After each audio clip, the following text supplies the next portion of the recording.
What's going on, everybody? Welcome to episode 3 of Unfocused with the HBTV. We are very fortunate tonight to have a awesome guest, awesome content creator, and awesome producer, Mr. Caleb Copeland from Copeland Creative. Caleb, man, we really appreciate you being on the podcast, man. No problem, bro. Looks like Jacob's having a hard time keeping kid from. Yeah, I got one running around trying to close my computer, and the other one at least just chilling. Yeah, I had to come to my office to get away from my heathens, so I understand what you're saying. So, y'all, I know I'm the only one who really knows Copeland. Caleb is what you would call a grade A producer, editor, content creator, everything, man. He is he's the epitome of what you want to be in the outdoor industry when it comes to filming and everything. I was fortunate to meet Caleb, I think, back in 2017 in Ohio. 17 or 18, yeah. And I'll be honest with y'all, man, we bonded over a chicken biscuit. We were literally Sounds sitting at about right. McDonald's. I'm telling y'all, we were sitting at McDonald's in Ohio. I think it was Sunday morning, about to go to the film school and go do some footage. And we were talking about the chicken biscuit. And the Ohio people were like mind blown that was even a thing. But nonetheless, man, Caleb put on a great school up there. And honestly, man, Caleb's a lot of the reason I got into the freelance world. He bounced my name around. But Cope, I want to kind of go back to the beginning for you. What made you want to get into the outdoor industry from behind the scenes aspect? Well, I learned very early on that the money was behind the camera, not in front of it. There's only a handful of Michael Waddell's, and I realized that, and I came up in the TV days. YouTube wasn't a thing. It was a thing, but like nobody cared about YouTube, or social media was in its infancy. YouTube was in its infancy. So it was one of those things to where if you wanted to be a creator, it had to be on television and you had to know somebody. And I played baseball and hunted my whole life. So only two things I was ever any good at. And I wanted to work in one of those fields. And I always assumed it would be some sort of baseball coach or something somewhere. And I miss baseball every day. But I got into it just, honestly out of some luck and a lot of just not letting anybody tell me no, and working a couple years for free just to get the experience and learning, and finally got a shot, and then didn't take it for granted, made the most of it. And here, gosh, I've been doing this professionally since January of 2012 now. So, and I started doing it before then. I started filming on my own probably in 2008 or 9. Had no idea what I was doing, but didn't start getting paid for it until really 2012. And honestly, when I started, I didn't know what I was doing then either. So it was, learning experience, getting to work with people that had been doing it for years and learning from them and soaking up every bit of knowledge I could. And, now I have my own production company. I've got 3 guys that work full time for me. Got 2 of them in Colorado right now. Another one lives in Ohio. He's at home editing at the moment. And I'm getting ready to go to Arizona on Thursday. And we've got a wide open schedule all fall. And I got a wonderful wife that keeps up with the home front when I'm gone. So, man, it's been a whirlwind, and the industry changes every 3 to 5 years now. So my hardest part of my job is keeping up with the changes. Yeah, I could definitely agree with that. I think that, obviously, like I said, we met in 2017. And Caleb, I think for me, from a personal aspect, you're one of the guys that helped me get to where I wanted to get to in the industry. Obviously, I did the internship at Midwest Whitetail. But when it comes to the freelance side of things, who was there a particular guy whenever you went into Sub 7 that helped you out tremendously, kind of took you under his wing, or was it just kind of a free for all there? I was thrown into the fire really early, but I would say I learned more on the editing side on how to be a producer than I did actually filming in the field. I filmed in the field quite a bit, and I learned a little bit from everybody I went with. But Chance Chancellor, my old production manager, probably he gave me what I would consider my first mind blown moment. Probably my second or third week at work, when he handed me a a TV show to edit for Elites Respect the Game, and there was a kill per episode or kill per segment, so 4 kills in the show. He's like, hey, here's the hard drive. There's 4 kills. It was with Legends of the Fall crew with the McFerrins. Like he's like, every kill gets its own segment. Make each segment around about 5 minutes, and at the end we've got to time the show to 22:30. So, if it's over 5 minutes, that's okay. If it's just under 5 minutes, it's okay. But we got to make it 22:30. So, I worked for a solid week on like the first segment, and a good editor should have done that segment in a day. And again, I'm still clueless, and I'd really never edited anybody else's footage at this point. And I asked Chance to come watch it. He's like, he watches it, doesn't say anything. He watches it, and he's like, it's too long, and it was at like, I don't know, 6 minutes or something like that. I don't remember. I wish I did. I wish I still had it. And so I trimmed it down the best I could, cut like 30 seconds out of it. Chance came back in. He's like, still too long. So I'm like, oh man, so I cut it down again, tried to trim, 5 more seconds out. And he comes back in for the third time. He's like, still too long, dude. And I'm like frustrated at this point. I'm like, I've trimmed it as much as I possibly can. Like, I don't know what to do anymore.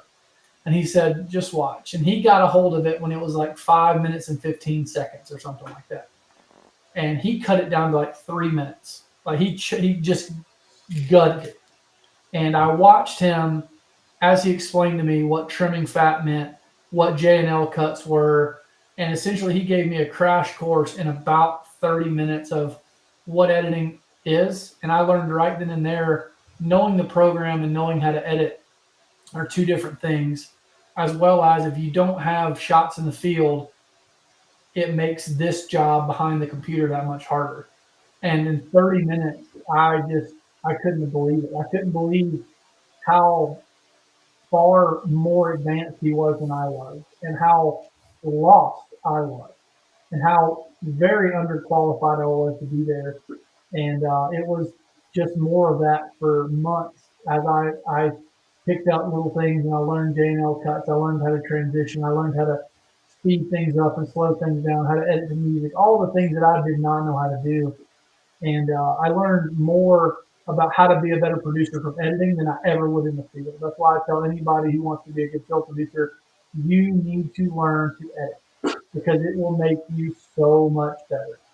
It will show you. And once you learn how to edit, you shoot and you edit in your head as you're shooting. And you don't film things you don't need. You don't spend time on things you don't need to spend time on. It streamlines the whole process. And it was just one of those kind of eye-opening moments for me that I'll never forget as long as I live. Right. And I think that, like you said, once you learn how to edit, it makes you a better producer in the field. And I can't tell you, like, that was one thing that stuck with me since that school, because beforehand, I was working I was on staff with a show called Chasing Creation. And, Matt had told me, hey, and Matt's a great mentor and one of the best people I know by far. But, he told me, hey, let's focus on getting this, make sure you have enough clips, enough B-roll, this and that. But in my head, I'm like, okay, so the more footage I can get, the better off he is editing. But once I learned how to edit and what my personal perspective is on what I'm trying to edit and the story I want to tell, I could tell you my clips went like from 200 clips a night to like 50, because I'm sitting there and I'm like, okay, I don't need this, I don't need this, I don't need this. So let me get the meat and greens and potatoes and leave out, the broccoli, the stuff that I don't care about, the stuff that I know I'm not going to touch. But let me get the soul just heart of this that I know that I'm going to go in there and edit and use to tell that story, versus, 17 clips of leaves, or whatever the case being. But so yeah, not even as much like shot choice, but shot length. Like, other than, animals, I rarely shoot a clip that's more than 10 or 15 seconds, because I know I'm not going to need any more than that. I don't fill up cards with useless crap. I follow animals. Because you try and get things to happen there, and those things usually take time to develop. But in terms of, my B-roll and my transitions and things like that, like, I've kind of got that 10-second timer in my head. That's all I need to be able to use it. I mean, my edits, I'm never going to use that shot more than 3 to 5 seconds anyway. So if I get 10 usable good seconds of solid footage, I've got what I need. I move on. And then I'm working on my wide, medium, tight, changing my angles, changing my focal lengths, trying to be as creative as I can. As I'm moving through a scene, I'm backing out to a scene and I'm working my way in. So and this is what I tell guys that come to our classes or listen to me talk about it, and they're like, they don't understand what I'm saying. I'm like, listen, dude, I'm just a redneck from North Georgia. If I can do this, anybody can do this. Like, it is not hard. It's just whether you want to do it or not. And it does take time, and it is a job, but it beats the heck out of digging ditches. I can tell you that. That's a fact. I think that the freelance life for me, it did come to an end. I loved it. I think that it got to a point where I think honestly, I was missing family and friends too much. But nonetheless, I think that is see, that's what makes you and the elite people stand out from the rest, because there's people that, we watch on YouTube, we watch on TV, we watch on whatever streaming platform, that get caught up in, oh, well, this deer's coming from across the cornfield. Let's leave a minute long clip in there and let you just watch him walk in. Don't get me wrong. If that is the sole purpose of telling your story, in my opinion, there's no chance I'm leaving a minute long clip of this deer just moseying across the field. And I feel like you would be the same way, because there's other things you can show. You can show ranging the deer, grabbing the bow, obviously all the simple cutaways that help tell the story of, okay, the deer walked out at 100 yards. He's coming straight in, everything, but what gets me is these guys that are newer to producing, even some guys that have been doing it for years and have a good channel or whatever, a bunch of subscribers. So, they get caught up in, well, we want to show the deer as much as possible. Well, we didn't get to see what happened behind the scenes of you grabbing your bow, ranging him, knowing how far, the whole nine. We didn't get to see none of that. He just walked in, you shot him, and it's game over. And it's like, yeah, cool reaction, all that. But, to be, and I feel like that's a subpar amateur production style. Or they're playing the YouTube algorithm game. That's the only other excuse for it, which I agree. I don't want to see a 1 minute clip of anything unless it's freaking epic. But it's, if it's 2 elk or 2 whitetails fighting to the death, then yeah, I'll watch 2 deer. I'll watch a minute clip. But we play the game now with YouTube, which I have this. I'll preface this with, I'm not a YouTube consumer. I don't watch YouTube. The only time I watch YouTube is to fix a washing machine that's broken, like something like that. Like if I'm spending my time, which I don't have a lot of, to watch something, I'm watching something on Netflix or HBO Max or something that tells a really big story, that's a deeper dive, that's higher production value.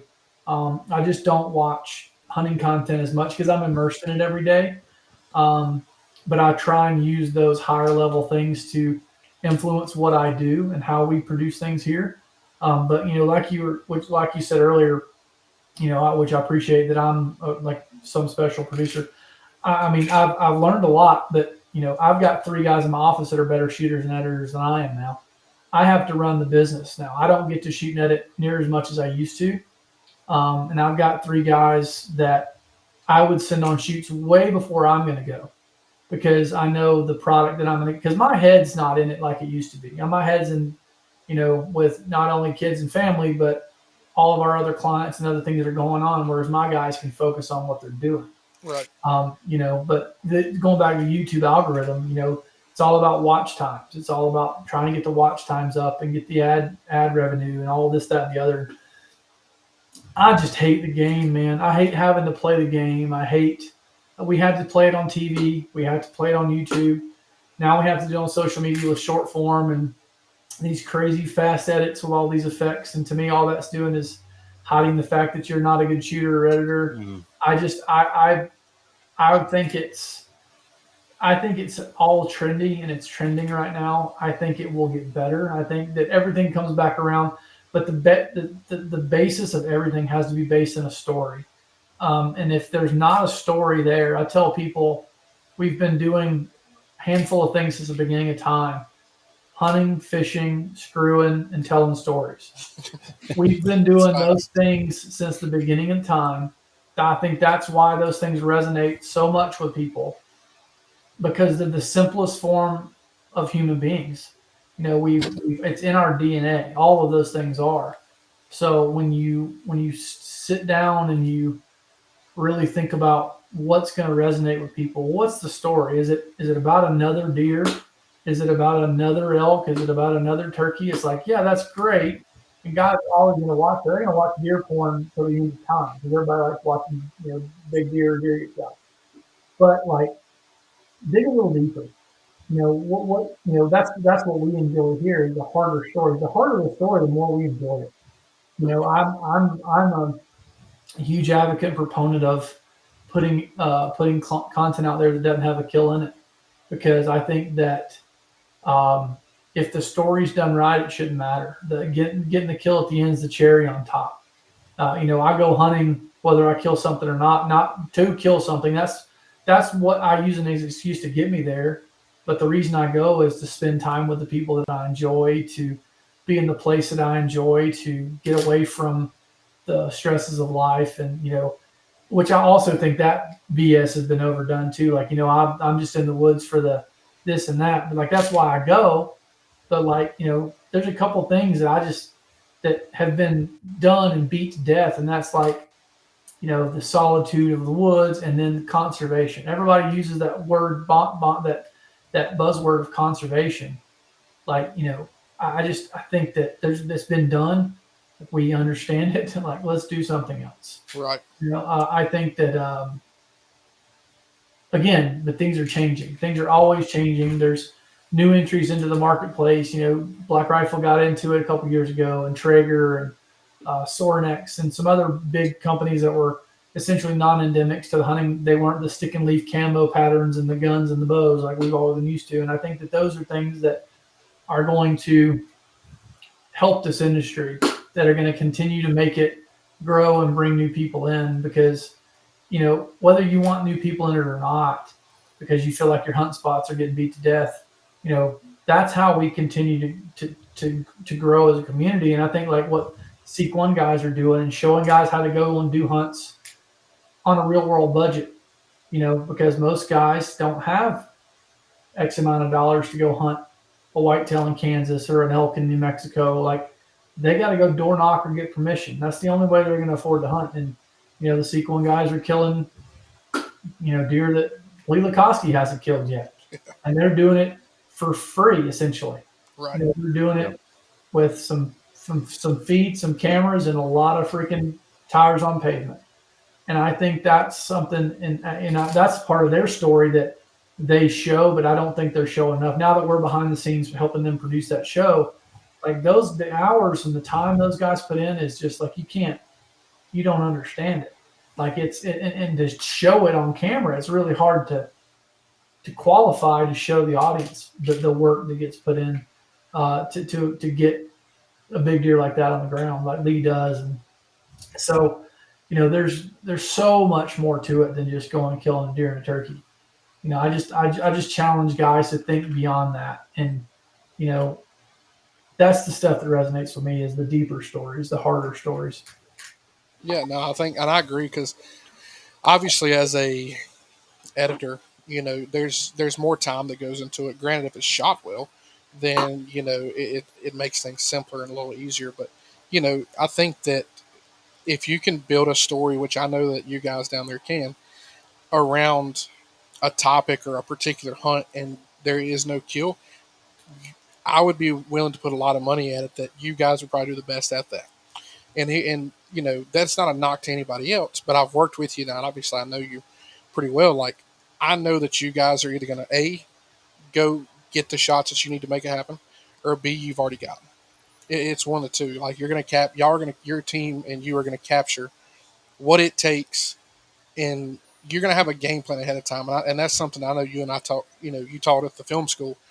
A lot of people, when they go in to film something, whether it's a hunt, whether it's a wedding, whatever the case is, they don't have a a lot of times a pre-shot or pre-planned shot list that obviously you're going to add to over time. You may see, you know, something, the lighting kicking off of this or whatever the case is, something that looks real cool in the field.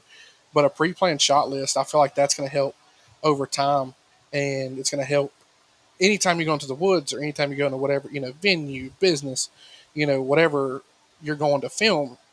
You got to have some sort of plan.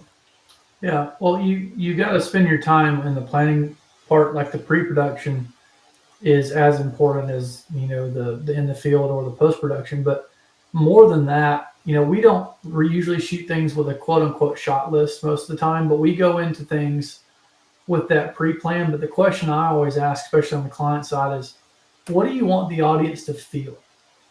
Do you want them to feel happy? Do you want them to feel sad? Do you want them to be excited?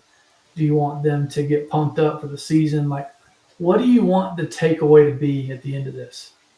Because if the at the end of a video, if the takeaway is just like, big deer, click, next one, Right. then we didn't accomplish a goal.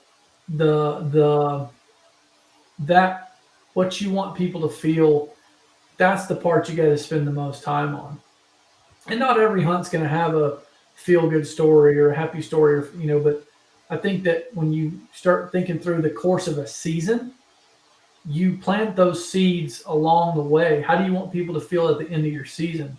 Like, we killed it, we did well, those guys are killers, or those guys have no idea what they're doing. They're flying by the seat of their pants and praying they get something worth a crap. That's why we have series. That's why, like a Game of Thrones is however many episodes it is, because that story and the characters are developed throughout. So you've got to, again, think things at a deeper level than just what are we doing today. It's like, what are we doing this week, this month, this year, and then what do we want takeaways to be? What do we want people to feel? The people that are partnering or sponsoring us, what do we want them to think more done?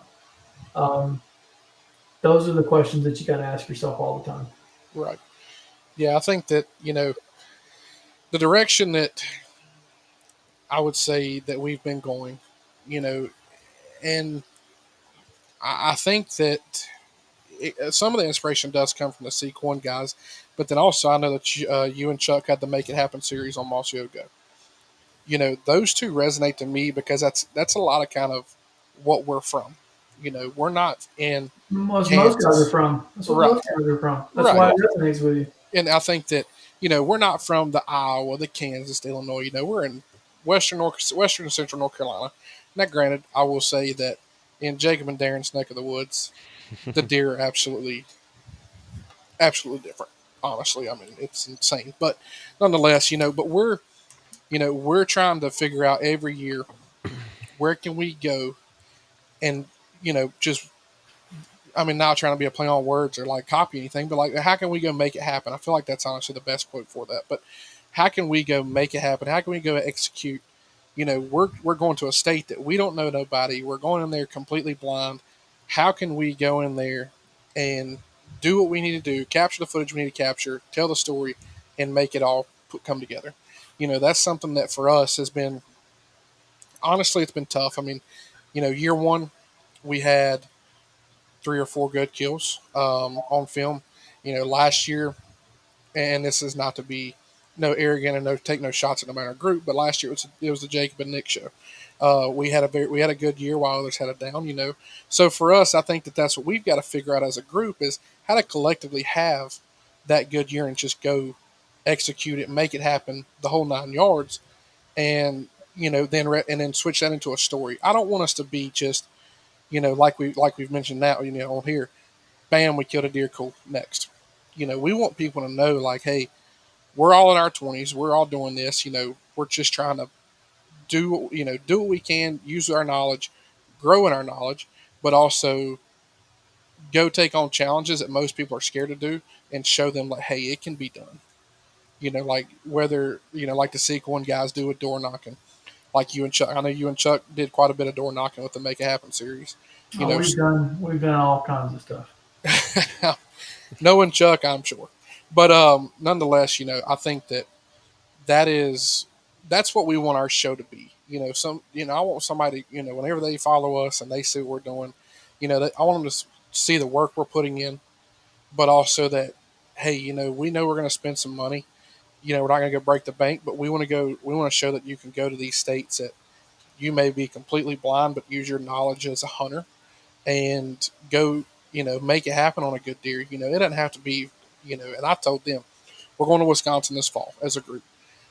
Obviously Wisconsin is one, top 3 or 4 states for booners and Pope and Young and all that. But nonetheless, I've told them, man, the first 130 slip, walks by, it's game on. I mean, I'm still from North Carolina, but at the end of the day, that I've never hunted pub except for in Illinois. That's an accomplishment for me. That's me saying, okay, in my head, that's the storyline that lines up is okay. Hey, we drove 16 hours, we've hunted the pub, we've been putting in the miles on foot miles, blah blah blah, and then making it happen when we get the opportunity. So how are you guys? This is just me. I have an idea, and I want to ask you, like, what's when you guys get together to talk about Wisconsin? When are y'all doing that, and how are you guys planning that, like amongst yourselves? So everything's been through FaceTime. We do a group call, typically once a week. Like this, like we're finalizing all the details this week on a call. Um, I think that for me, I wanted us to hop into this platform so that I can record all of that. That way, that's part of it. That way, people hear it. That's what I was about to say. Why have you guys not been fake filming the FaceTimes and the plannings and the maps and I mean, a good story isn't when you get there. It starts before you ever get there. Right. It's one of those things to where think about your favorite movie and how soon or how late they start in the story, and they did it for a reason. Um, and it might fall in its space. You might film yourself for months and months and weeks leading up to Wisconsin. You get there and it's 85 degrees and you don't see a friggin' thing. You got all the story, you got everything. You still have everything. You put it together. You got one or two options. You put together a story with no kills in it, or worst case scenario, it all sits on a hard drive and you cut a bunch of reels out of it. Right. You still have it. It's not going anywhere. And hard drive space is cheap. That's what I tell people. The most expensive thing is the time invested in doing it right.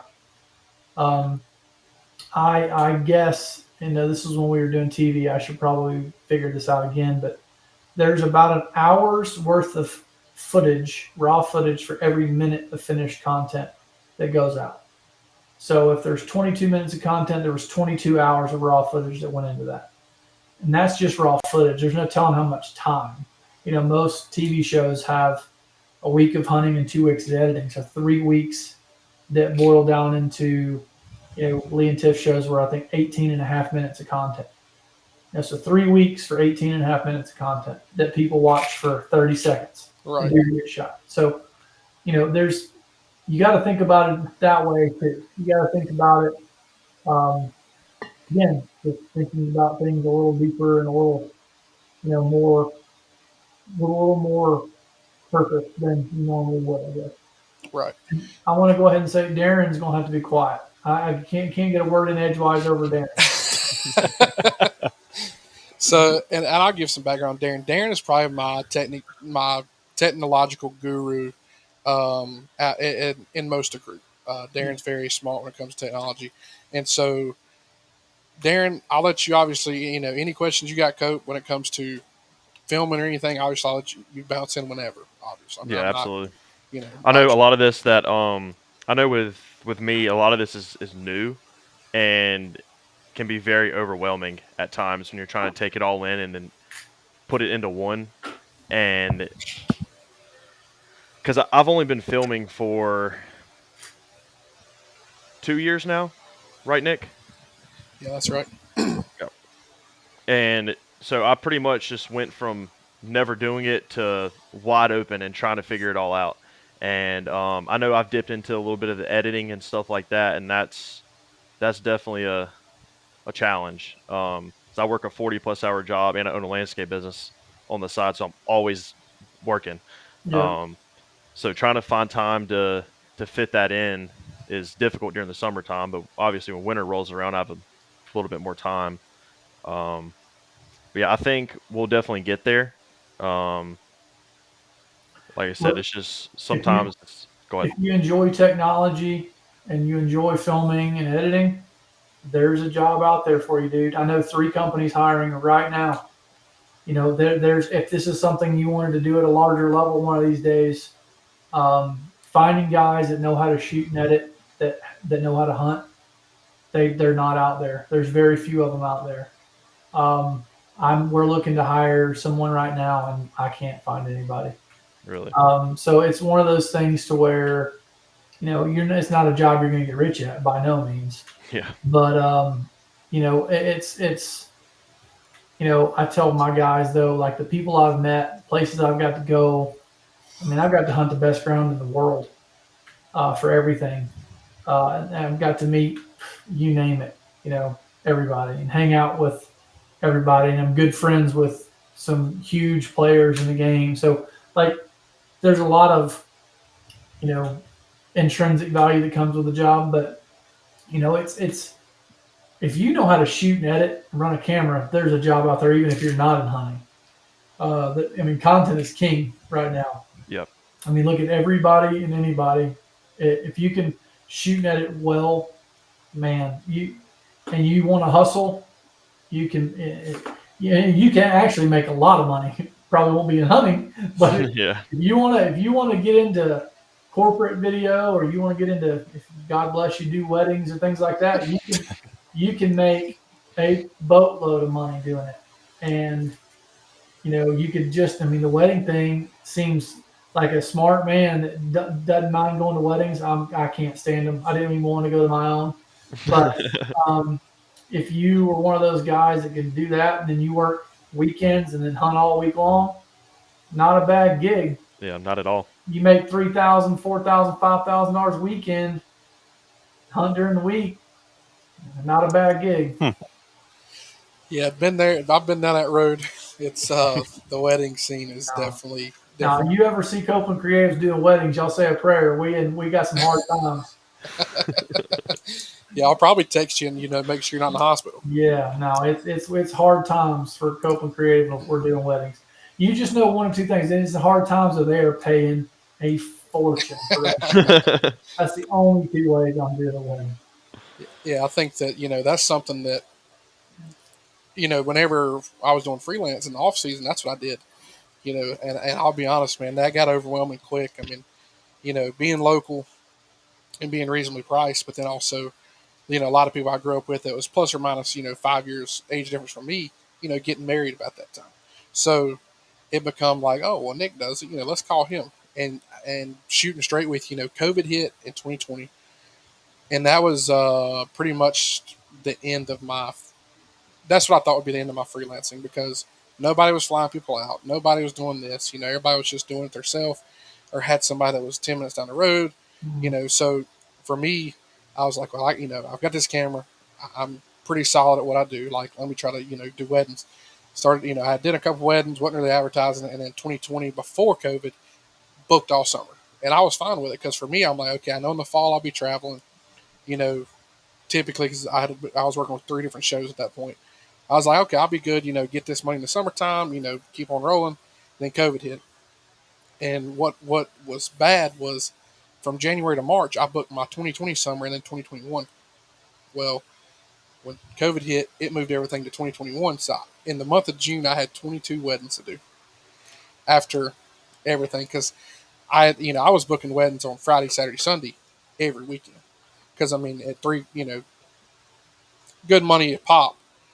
I'm not passing that up. I told them, hey, look, editing times are going to be delayed because of this. But then whenever summertime got pushed back, or COVID pushed everything back another year. It was like, oh crap, I'm screwed.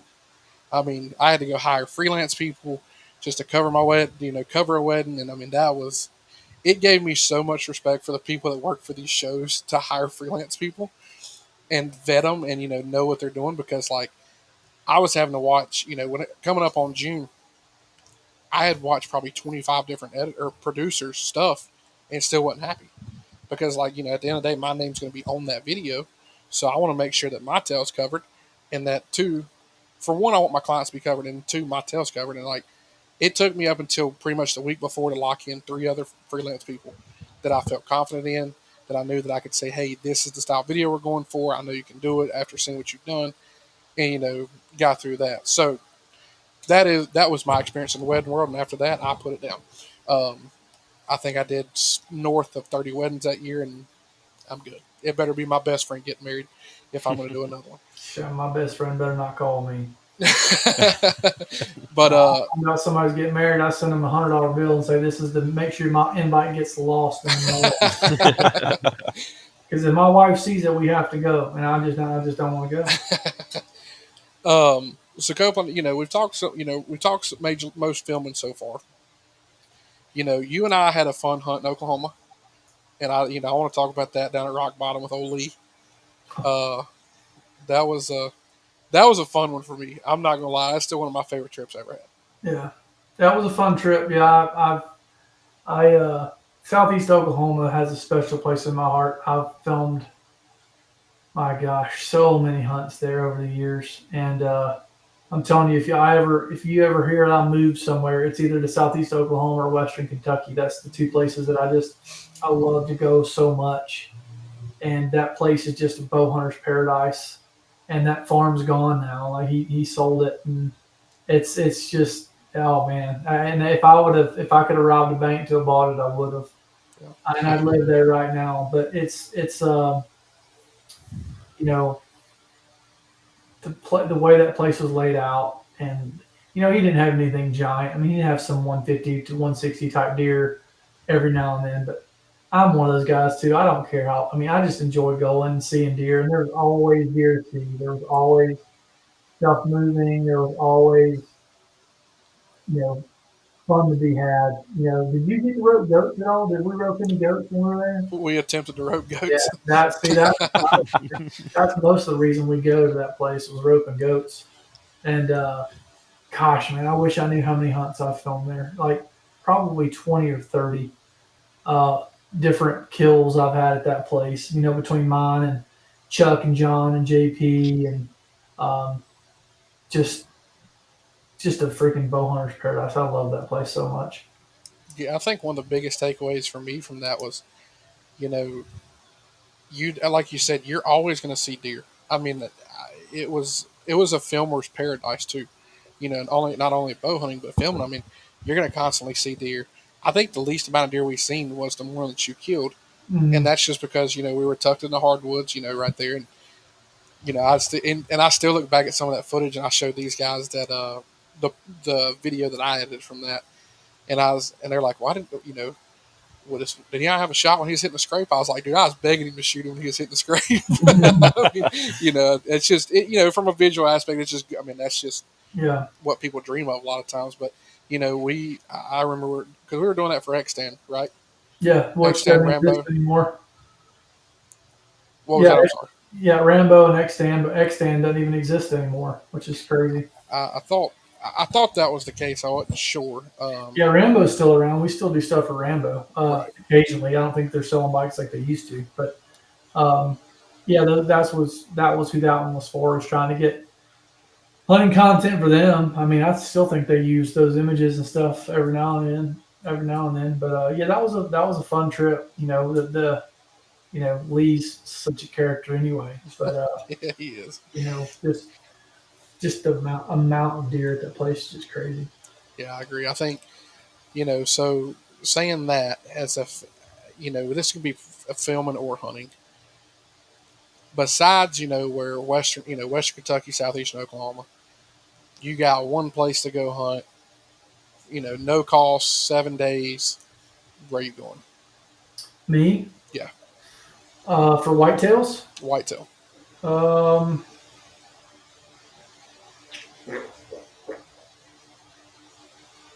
That's a hard question. There's so many good whitetail places. And I know you filmed a lot, so that's why I was just, because like I know that you've been to a lot of these places, and I didn't know if there was one. Lee and Tiffany is pretty special. Right. Yeah, that one's it doesn't matter how much money you got, you're not going to hunt that one. I don't know. It's just something about the Midwest, man. I love Southeast Kansas. I killed my biggest deer in Southeast Kansas. Um, I love Missouri. I mean, all of them, But if you want to kill a really big deer, and you might not see a ton of deer, but the biggest deer I've ever seen in my life was northern Alberta. Mm-hmm. And it's just such a cool place. It's just such a pain in the butt to get to. But yeah, I don't know. That's a really hard question for whitetails, which whitetails is my third or fourth favorite thing to hunt. But Elk's your top, ain't it? do what? Elk's your top of the list, ain't it? Elks for sure. The top. I'll let you know into September if moose beats it because I'm doing a moose hunt in Saskatchewan. Nice. But I've filmed moose hunts before. It's the first time I'll ever have a bow in my hand. But the turkeys are my second favorite. I'll turkey hunt over a deer hunt any day. And then aoudad had become probably my third favorite. I love chasing those things. They're a lot of fun.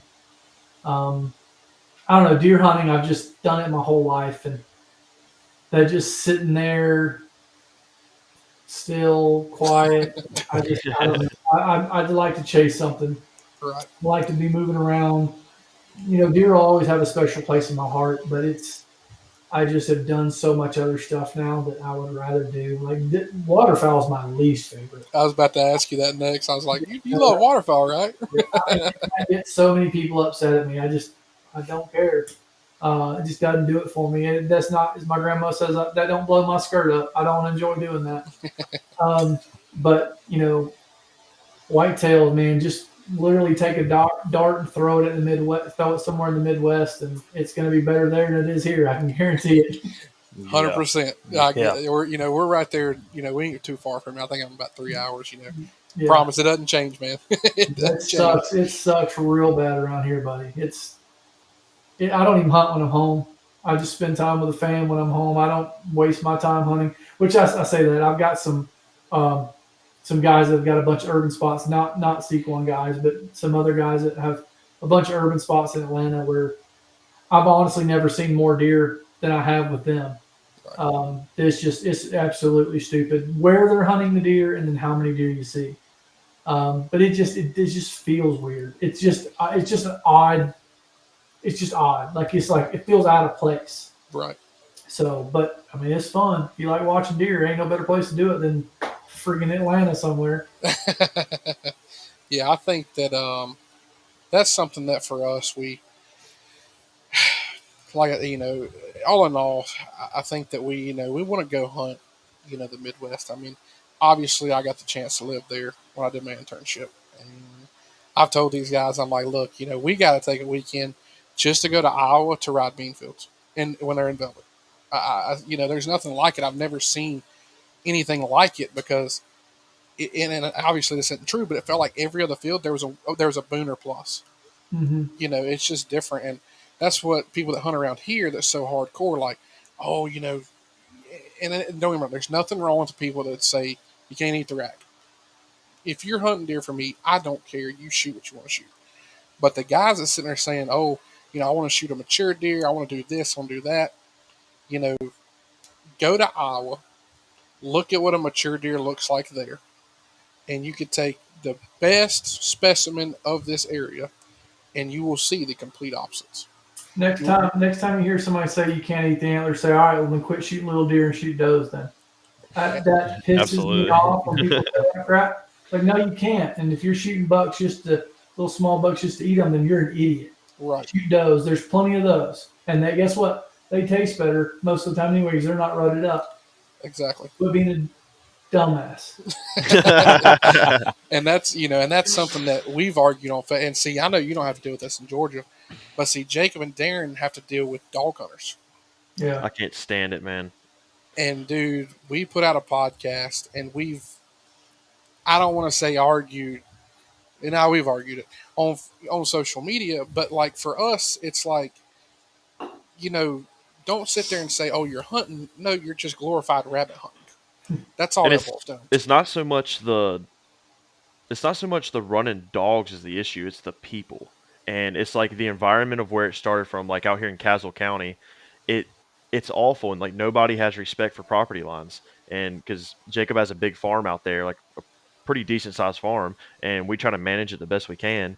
And I think it was 2 or 3 years ago. It was Thanksgiving morning, and we were hunting one of our box stands, and from the time we got there, we heard dogs.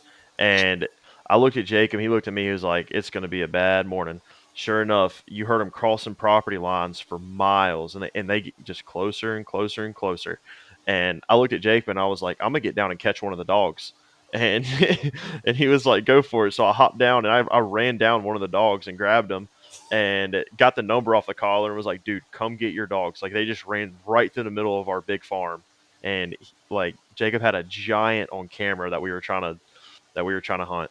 And and it's not so much of them, like obviously the dogs aren't going to run all the deer off of your property, but it just disrupts everything. And the guys over there, they'll drop their dogs off on a 5 acre property knowing that the dogs are going to run right through it in 2 seconds.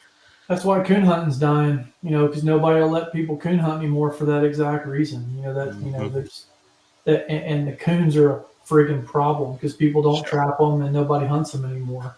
But it's the same reason. But we can go down plenty of rabbit holes when it comes to different hunting rules and regulations.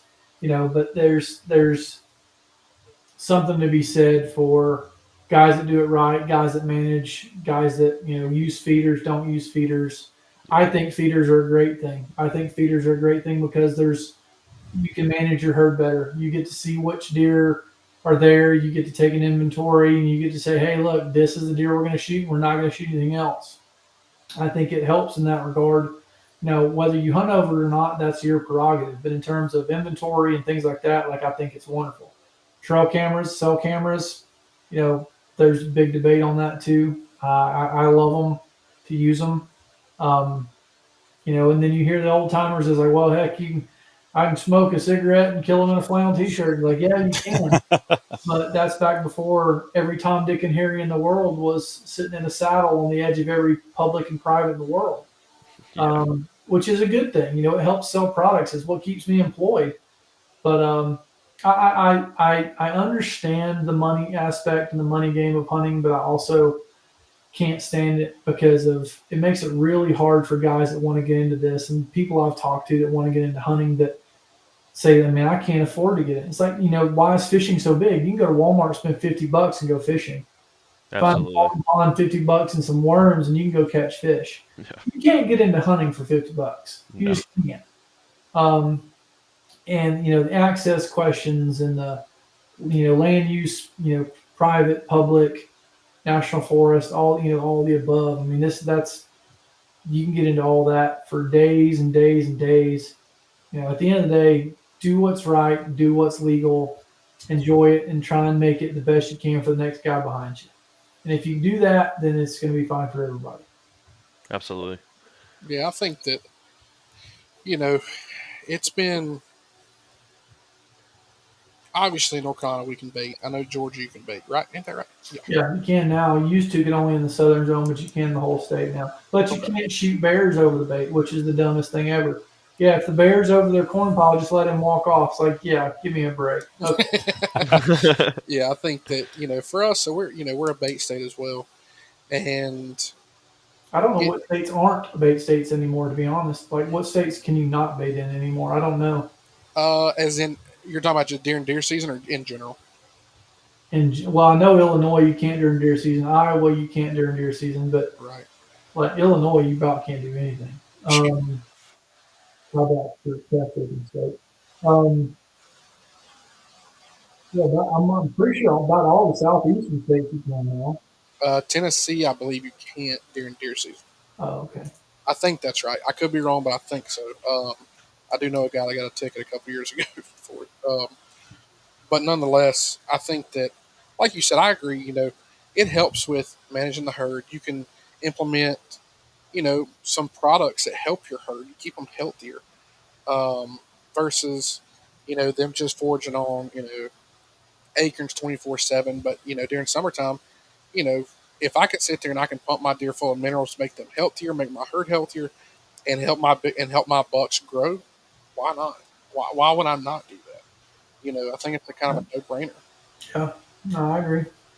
Um, but nonetheless, man, what kind of getting towards the end of this. I know I know you're probably getting ready to hit the pedal to the metal with filming, and obviously, I know you still produce throughout the year. But what trips do you have coming up that or some cool stuff that you can talk about, but that you got coming down the pipe. Um, I'm going to Arizona for a mule deer for myself on Thursday. Um, I got a moose tag in Saskatchewan, and I drew a tag in Kansas for a whitetail. Um, so I'm going to try and do those three this year. And then I'm filming in Oryx, New Mexico with Bergara. I'm filming, we're doing a bunch of Seek 1 stuff. I'm not sure what yet. We're kind of just on call with that. I'll probably hunt in Atlanta with some of those guys some. Um, gosh, we got 4 or 5 more hunts with Bergara, a couple of CVA. Um,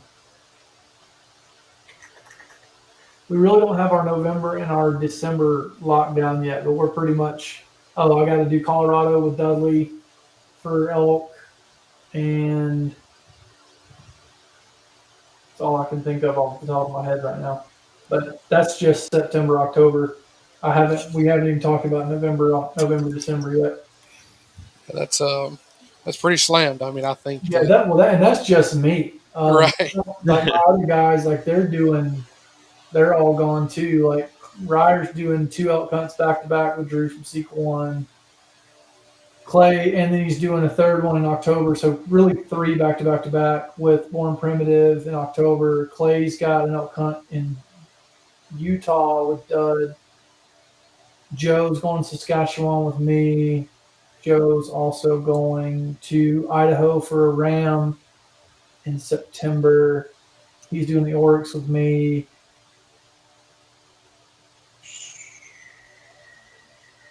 Yeah, that's all I can think of. That's a good lineup starting Yeah, out. my calendar looks like he threw Skittles on it. There's just stuff everywhere. That's awesome, man. I know. Um, the hunts that you're getting going, they're well deserved. You definitely earned those. That's some cool Let me experiences. give you my wife's number. Let you tell her that. Yeah, I believe the last time I met her, it was like 5 a.m. and I was half asleep. Yeah, she's like, so you're telling me this Canada trip and this Arizona trip is personal? I'm like, well, I mean, technically it's a write off. She's that didn't make it any better. Yeah, no, man, that's I think that's kind of the.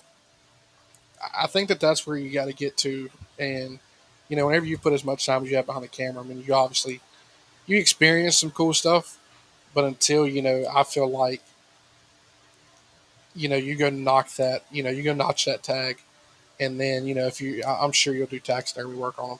You get them mounted and everything. I think that for me is like, I did all this to get to this point. And I feel like that for We'll you. see. Yeah. We'll see. Hopefully, make good shots. Hopefully, I see something to that. Yeah, I mean, I hope so. Obviously, hope wish you nothing but the best of luck with that. Kind of to wrap up, just want to, what I know y'all all shoot Sony, but run me through real quick, a gear dump, and then we'll get wrapped up. Yeah. So we all shoot. Really, we always carry. Well, I guess technically 4 cameras with us. We all carry a drone. I think me and Rye are both flying the Mavic Air 3s, which are stupid incredible, and they're very inexpensive.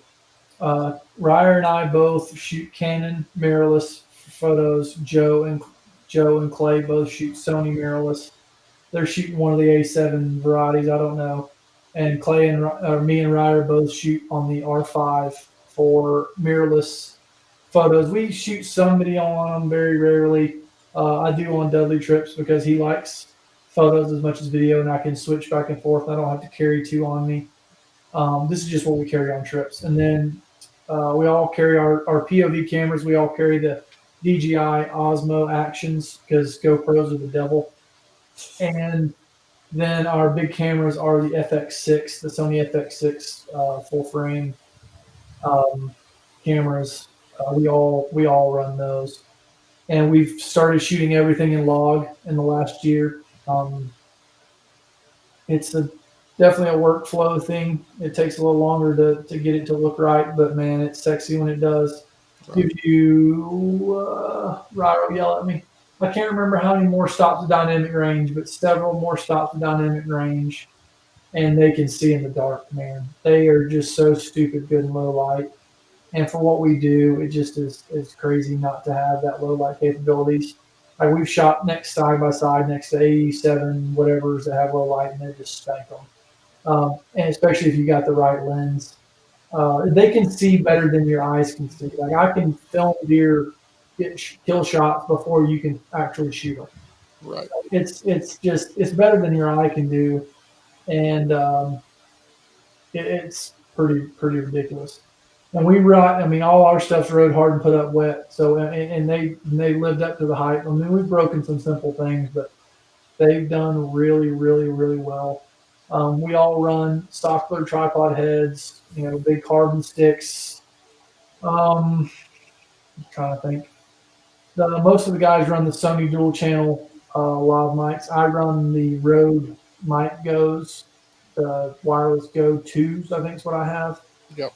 Ryder hates them. He thinks they sound bad. I like them because they're so small, and they're USB-C rechargeable. I don't have to keep up with AA's. It's just a preference thing. Right. It's I don't know. I get yelled at for lots of things from Ryder, so it's normal for me. But whatever. What's Yeah, your I've- opinion on the DJI Pocket Osmo 3? I've seen some amazing things. We don't have one. I'd love to have one. We have a Ronin that we'll run on with our FX6 some, but I'd love to get one just to mess with. But some of the test footage I've seen and some of the stuff I've seen online, that thing is really cool. Hey, Jacob, you back? Yeah, I'm I'm thinking back about picking one up for the Wisconsin For a trip. second, I got babies both in there eating. I just want to say thank you for coming. Sorry I wasn't very interactive. You're good, buddy. You're good. I got to get back to them. One's eating pizza and one's waiting on a bottle. So I heard that. I will. That's more important, dude. But thank you so much for coming. Like I said, sorry I wasn't here a whole lot, but You're good, dude. I would love to do this again. I might have a babysitter that night. Nice. So, all right. Well, thank you. No problem, buddy.